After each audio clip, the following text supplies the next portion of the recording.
Hello everyone, welcome back to my channel. I hope you guys are doing so well today. I've been feeling good because lately I've noticed that the sun is setting later and later. So instead of being pitch black at 4 o'clock, the sun is still out at 5 o'clock, which makes me so happy. Like whenever the sun is out and shining, it just puts me in a really good mood to create. And this week I have some really fun projects planned. So I know I'm not the only one out there that saves trash just in case, because a lot of you guys have commented in the past that you guys do exactly the same. Like to me, it feels like such a waste because there is potential in everything. So today we're creating projects with things you probably already have at home. It might be sitting in your recycling bin right now. Not gonna lie, I actually did have to go into my trash for one of these projects because I had just thrown it out, but then I realized I could use it to make something else. So excited to make it happen, and I'm so happy that this is the first trash DIY of 2026 because these are all projects that you can use throughout the year. All right, without further ado, let's get into it. If you can't already tell, this year I'm really leaning into memory keeping and being intentional on how I do it. So I'm sure all of us have a memory box somewhere with all the different eras of our life, and sometimes those boxes are random things that we have laying around. Like most of the time I just use an old gift box. This year I want to make my own memory box with this old shoebox. We've just been keeping it sitting around in the closet. I don't know why, but we have a hard time throwing away shoe boxes even though we do not need them. Kind of like the Apple iPhone boxes, something about them, it makes you not want to throw them away, and that is the same way with shoe boxes. So I like the idea of using this as a base because of the flap to open and close, and my idea is to turn this into a suitcase slash trunk situation. This is going to be one of those projects where I just figure it out as I go, but I think the first plan of attack is to actually transform the shape of this so that it's a little bit more rounded. So let's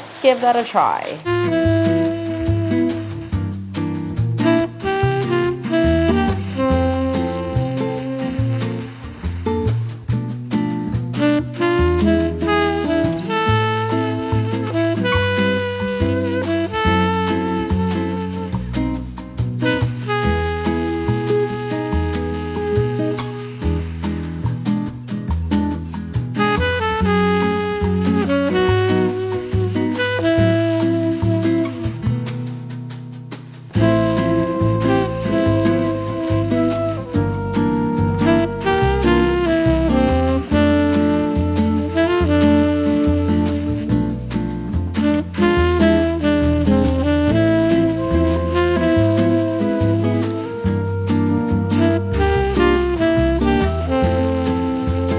I got it to work, you guys. Look at this.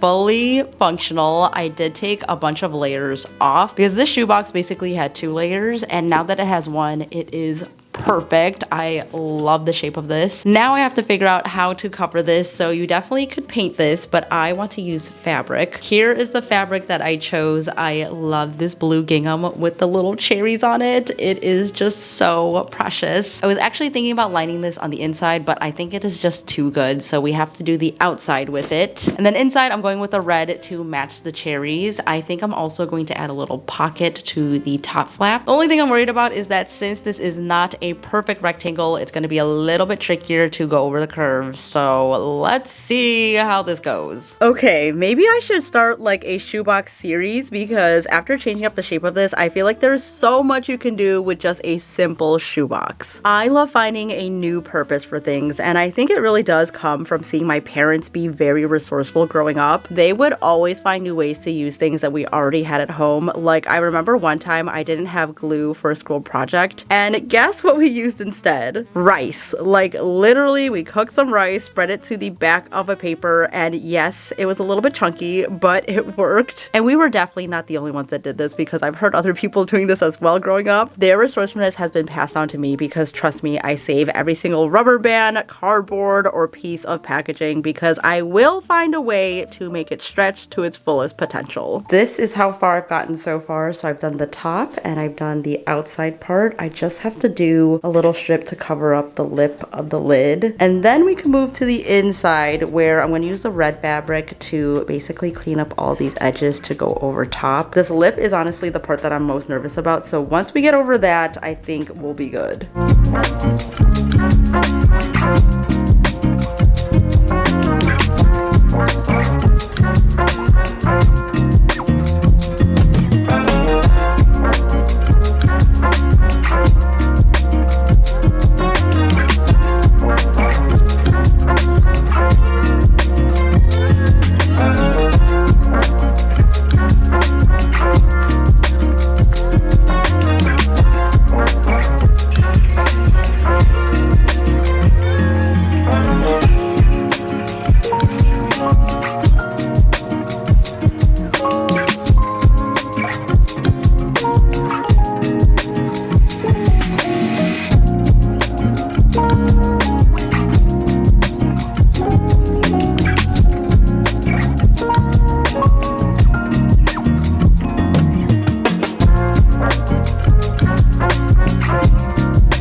update on the box. This definitely took me longer than I anticipated because I wanted it to look perfect, but it was well worth it because I showed it to Brian and he said he thought I bought this. So that is a huge compliment. Let me show you the inside. Da, da, da, da. We have a pocket here for more memories. I'm probably also gonna decorate the lid inside, but there is just no way a machine can make something this special. This is gonna be used and loved for so many years. I'm going to fill it up to the brim. Recently, I actually took some of my old memory boxes from my parents' house. I don't know why, I just left them there for so long. They were sitting in the closet of my old bedroom, so I think I'm gonna go through that, find like the most special pieces and actually consolidate it into this box. So I could definitely leave it like this, but I'm planning on adding a handle right here so that it looks more like a trunk. And then I also got these patches. So imagine every single time I go somewhere new, I put on a new patch, kind of like how you put stickers on a suitcase. That is something that I definitely want to do in the future. Whenever I go on trips, I want to take back a patch as a souvenir and then fill up this whole entire thing.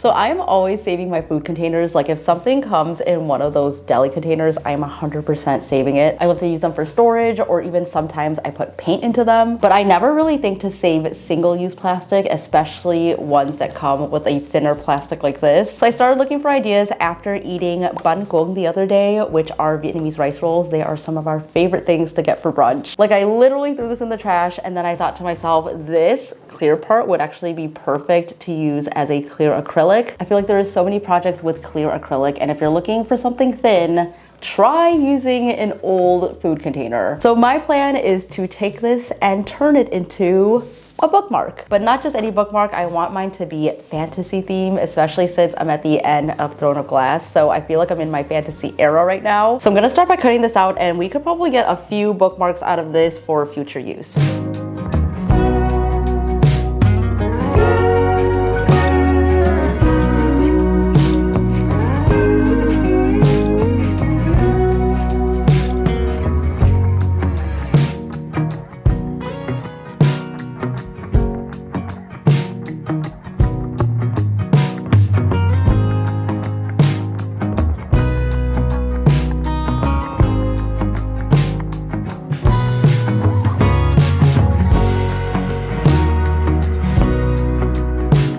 Okay, this is gonna look invisible on camera, but this turned out so well. So I'm just about to paint this, and I wanted to simplify the process because for me, it's a little bit harder to come up with like a design. So I thought to myself, what is an easy way to do that? So we are actually gonna do a paint by numbers. This is actually something that I've never done before that I've always wanted to do. So instead of buying a kit with a canvas, I just printed this off of Etsy. So I got a free download of what I was looking for. And what I'm gonna do is just put this on top and follow along with it. I will put what it's supposed to look like here, but this is basically a mountain with some trees. There's a river down here and then some flowers. Obviously, it just looks like a bunch of lines and numbers right now, but this is gonna turn out magical. I'm really excited. I've never done paint by numbers before, so this is gonna be my first one, and it is pretty tiny, so I'm gonna have to follow along by looking at the picture, and I'm gonna keep this in place with some double-sided tape so that it doesn't move. I'm currently reading the Throne of Glass series for like the past year. I know I'm a little bit slower on that because I'm not someone who reads a whole series straight through. I need to break it up with different genres. I jump in and out of it. The series is 8 books total, and I'm on book 6 and 7. I'm doing doing a tandem read, so I'm reading them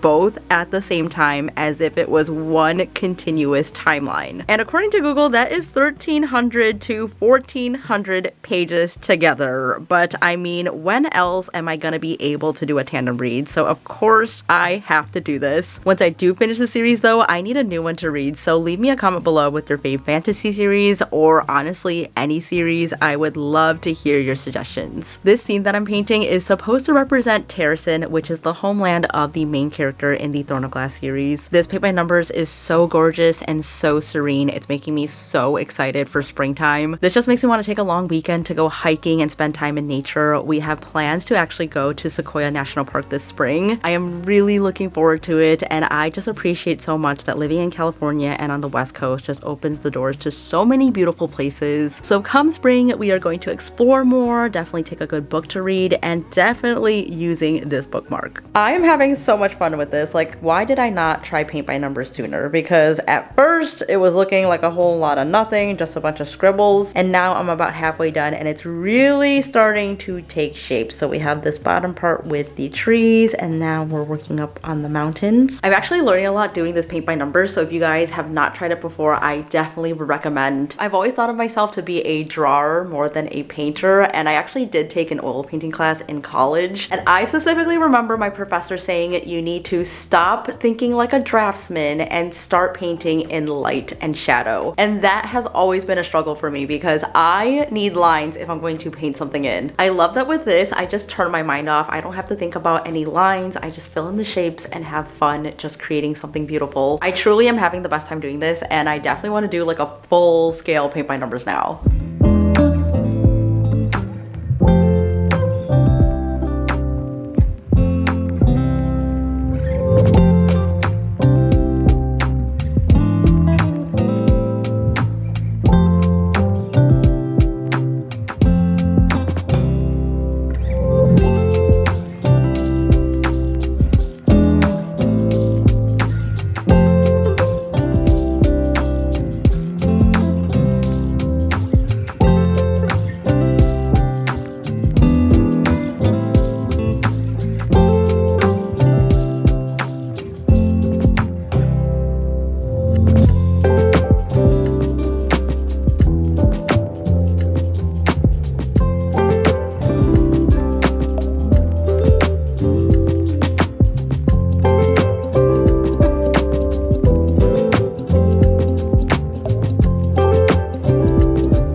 Do these not look like they belong in a cute boutique gift shop? Because I feel like these would make such great gifts. And who would have thought that it came from the trash or the recycling bin? Because now this is one of my most cherished items, and there's no way this is gonna end up in the trash again. I would love to hear how you guys would personalize this to your own style. And if you recreate any of these projects, please tag me over on Instagram. It would seriously make my whole day. If you like this video, don't forget to give it a big thumbs up below, and also subscribe if you haven't already. Every week I truly have the best time making these videos, so thank you guys so much for watching. Stay inspired, and I will see you in the next one. Bye!